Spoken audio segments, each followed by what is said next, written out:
All right, Marc Cox here from 97.1 FM Talk. Glad to be with Matt Hayes from HomeShield Foundation Repair. Just to find out a little bit more about the business, before we get started with specific problems on foundations, maybe tell people how you got started.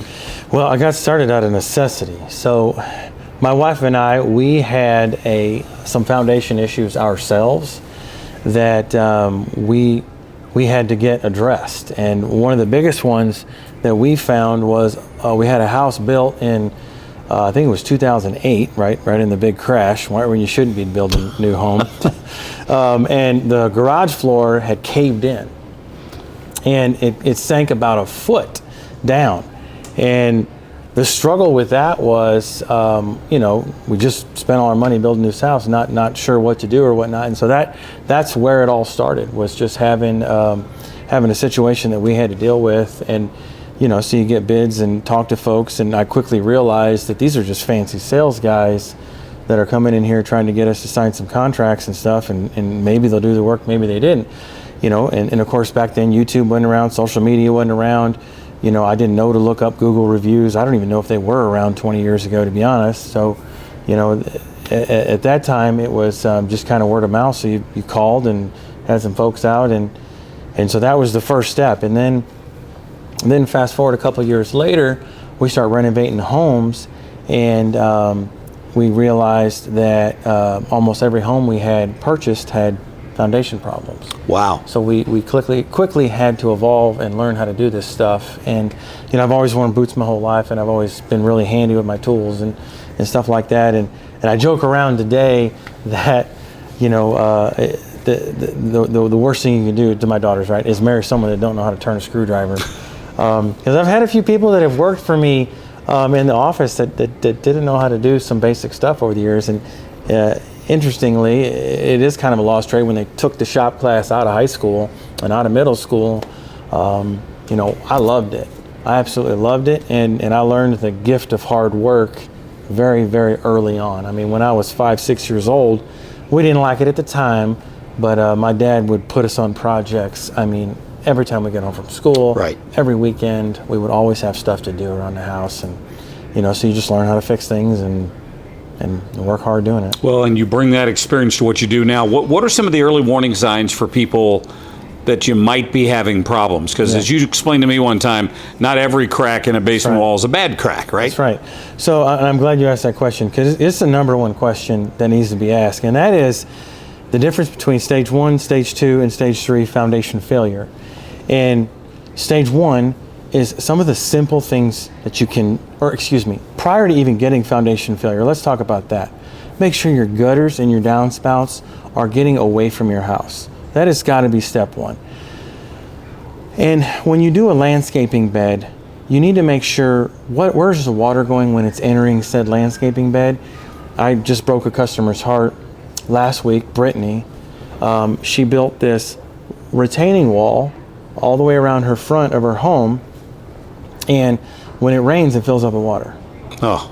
So now she's got to install a French drain to get that water out of the landscaping bed, which now you got to take part of the wall down in order to do that. So when it comes to the downspouts, the landscaping beds, all those things, and make sure the water is sloping away from the home. Like, that's just step 1, get the water away. The next thing is, and I get it, you're not in the building process, right? You buy your house, you buy it finished. You don't know how it was built most of the time, unless you're buying a new house. But what was the backfill that was used, and what are the soil conditions around the house? Now, you'll never really know that stuff, unfortunately, until you call me or have issues.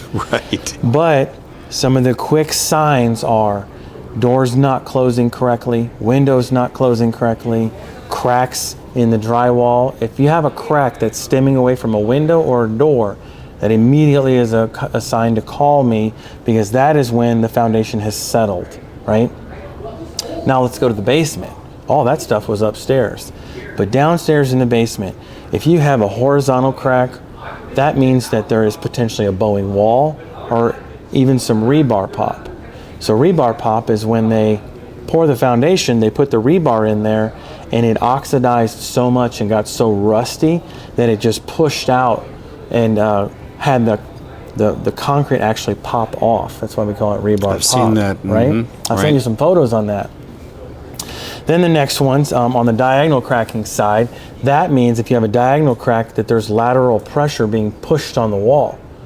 Not everybody knows this, but if you do the math, you can go to ChatGPT right now and type in how much hydrostatic pressure, soil pressure is on my foundation wall. And if you have a 50-foot wall that's 8 feet deep and it's got clay on the outside of it, it's 148,000 pounds of pressure being applied to that wall when it rains. So think about that for a minute. Like that is a severe problem. So we got to make sure the water is shifting away. So when you have a diagonal crack, that means the wall's being pushed in. Then we have a vertical crack, so going straight up and down. So if it is the same gap at the top as it is at the bottom, it could be just superficial. Well, that's what concrete does, right? It expands and contracts. If you have more than one crack on a given wall, there could be something else going on. But if that crack is wide at the top and really skinny at the bottom, that means the house is settling. Right. Either a corner, because concrete can't do this without an entire structure over here doing this. You told me one time that we basically all live on top of a empty swimming pool. That's right. Water's trying to get in. That's right. Right? We do.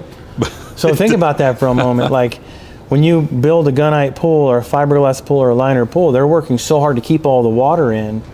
Like they don't put any thought in other than a bucket of tar on the outside of your foundation on how to keep water out.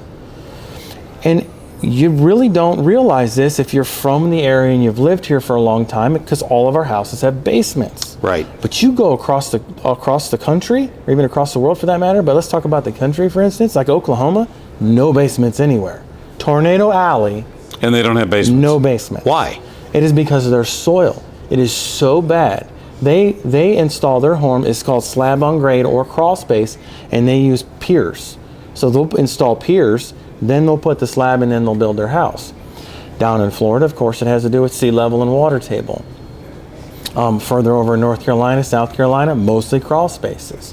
But we love our basements here in St. Louis. We finish our basements, we make them beautiful, and then when they flood, we get the call. We're shocked, yeah. How often do you walk into a home and see do-it-yourself fixes that people have tried? 9 out of 10 times. Really? 9 out of 10 times. Well, okay, excuse me. I'm going to include failed work in that statement. All right. So do it yourself and failed work. And I'm always pretty nice when it comes to that stuff, because, you know, when I visit there, it could have been the person I'm talking to that did the repair. And I'm like, I just say, like, you know, our repairs are a little bit more professional than this one. And then they joke, like, yeah, I did that 2 years ago. I tried. I'm like, I get it, but let's figure out why this crack is here in the first place. It's good. Let's solve that problem. Then I'm going to fix your crack. Yeah. A lot of the sales reps that come into these, and we'll talk about those guys in a minute, but these high pressured sales reps that have gone through enormous amounts of sales training. I mean, they spend weeks and weeks and days and months on this stuff. They know all the rebuttals for everything. They got the slick words to say. They got the manipulation, the mentalism, right? To get someone to sign on the dotted line. Then when they leave, your gut is like, man, something doesn't sound right. Well, that's buyer's remorse. Like you were kind of coerced into that situation. Never let anybody spend your own money. Like that. Unfortunately, I didn't learn that early enough in life. But never let anybody spend your own money for you. So you make the decision, you do your keyboard research, you check the reviews, you do all that stuff. So the top 5 companies, if you search foundation repair near me, they're all owned by Wall Street here in St. Louis. They're owned by big conglomerates, hedge funds that are out of state. You'll never get the owner on the phone, the general manager on the phone, the production manager on the phone, none of that stuff. You get the sales guy and the crew in a call center. Like that's not, when you're entrusting somebody with the most important thing of your home, not the thing that makes it look pretty, not the windows and siding and doors and kitchens and roofs and stuff. That's all makes it look pretty, but the most important thing is the firm foundation of that house. Sure. So it is a struggle for me because, you know, we go in there and I'm just down to earth. I'm like, I talk through exactly what it's going to take to fix it. And that's why we appreciate, you know, the partnership here, which you do on the radio station, getting our name out there and, you know, getting that confidence. Well, you know, I've had basement problems in my very first house years ago, and you desperately want to get them fixed, but you always live with the nightmare that it's the worst case scenario. So that may cause some people to hesitate to call you because they don't want to hear the bad news, right? I know. Yeah, and you can't sweep something like this under the rug. You know, you can put off painting that wall. You know, you can put off, for a lack of better words, an ugly roof. A roof with hail damage, right? It's not a problem until it starts leaking on the roof side. I mean, you don't have to upgrade your doors or windows. You don't have to upgrade your HVAC. It's just going to run a little bit less efficiently. Same thing with your water heater and all these systems. But you can't put off this foundation. You got to get somebody in there, and preferably be someone family owned. And if you don't select us as a company, that's fine. Just listen to what we're saying. Right. And I tell people that all the time. I was at a job site on Friday. It was about 4:30, close to the end of the day, and I was headed home, but we had a customer call. Actually, it wasn't a customer at the time, but we had a customer call, and they had just had a foundation repair company come through, and I'm like, you know what? I'm going to go out there and I'm going to go see what's wrong. The method that they were suggesting for repair was not going to fix the problem. And so as I'm talking to them, I said, I don't care if you go with me. It really doesn't matter, but please don't do this solution. It will not fix the problem.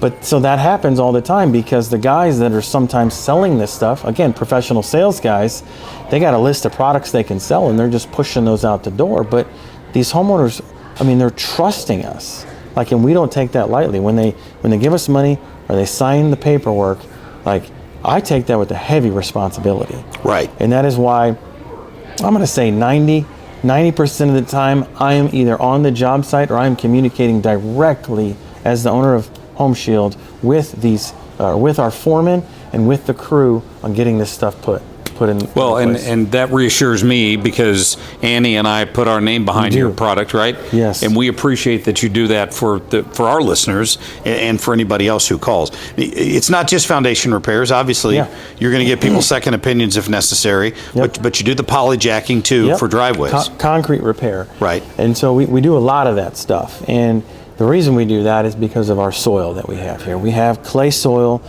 And think about this, all these subdivisions out here were built on farms. Well, how did they weren't, our subdivision isn't flat, so they bring all this heavy equipment in, and they move all this dirt around, so they get your walkout basements and your roads and sewers and all, they lay out all the topography, right? But they start building on those things sometimes in 6 months to a year after they've done all that. Well, none of that disturbed soil has a chance to settle for several years, right? So when the builder builds the house, they'll dig the foundation, dig the hole, put the foundation in, build the home, grade the yard, throw in the driveway. Well, the grading they just did was fresh soil. So it's not going to take but 1, sometimes 2 years for that to settle a little bit. Now, sometimes it takes a long time for it to do it, but that's the thing. When we have this clay soil that expands and contracts, so when it's wet, it expands. When it's dry, we had a 47-day drought last year, 2025. I can't believe I'm saying last year. But last year we had a drought. And so we had houses sink and driveways sink. So what we'll do is we'll inject little holes about the size of my pinky into the driveways or the sidewalks or the front porches. And we'll inject what's called a structural foam, polyurethane. When the A and B mix right under the concrete, it expands rapidly, and we use our lasers and levels to get it to where we want it to be. So it's not technically level, but it's lined up. So think about this as your garage floor, this is your driveway. If it's down here 3 inches, well, we want to bring it up so that it meets that joint again. Sure. So that you don't dent rims or hit the front of your car when you come in the driveway. Or have water pooling in your driveway somewhere, which is always a headache for sure. Absolutely. Well, it sounds great. Listen, Matt, we appreciate what you do, and I hope people will give you a chance to come over and give your honest opinion on what's going on with their foundations. Absolutely. Well, thanks, Mark. You bet. Appreciate the partnership. Thanks for doing this for us. And absolutely. Yeah. Thank you, my friend. All right.